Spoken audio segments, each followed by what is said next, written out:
I started the Red Delta Project back in 2009 with the single purpose and belief that you should be as much in control of your health and fitness as humanly possible. If you really look at the source code of a lot of the beliefs in our fitness culture, a lot of it is not about control and independence, but instead it's about dependence on products, services, and whatever other things companies are trying to offer you. And the more you have to depend on the supplements and the gym memberships and the equipment and stuff, the less you're actually in full control of your fitness choices and your ability to get and maintain results. Now, this was a lesson that I learned the hard way many times throughout my fitness career, but the very first time it happened was because I never had access to any sort of strength training equipment or even strength training knowledge until I was in college. And that's when I found the gym. And to call it a gym was a bit of a stretch. It was more like just a giant closet with a lot of dilapidated equipment.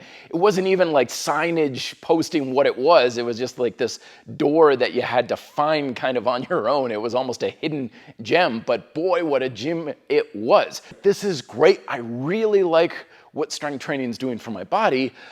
So how do I keep this going in the summer when there's no school going on? So I asked the little gal at the front desk, I was like, please tell me you have summer hours. She said, oh, we're open from 2 to 4 on Tuesdays and Thursdays throughout the summer. 2 a.m. to 4 p.m.? No, wait, 4, what do you mean 2 to 4? She's like, exactly that. 2 p.m. to 4 p.m. twice a week. I had a 2-hour window twice a week that I could potentially have access to a gym.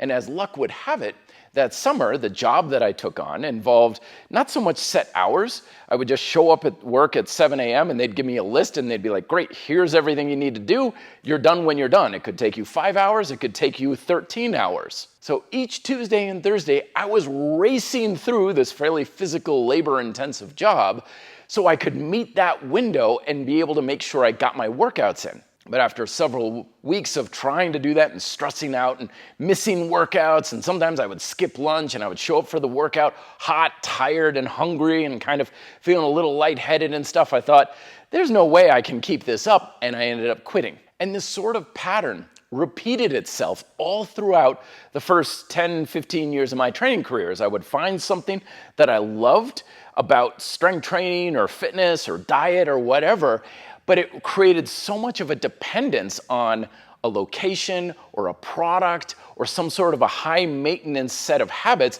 that I just could not maintain or have full control over.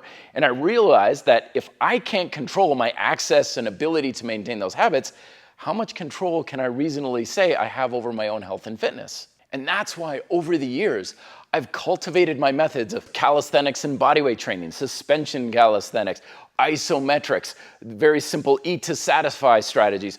All these things foster a very simple, pragmatic, and direct approach towards giving you far more control over the fundamental processes that are actually in control of your health and fitness without having to depend too much on any sort of gyms or supplements or high maintenance habits.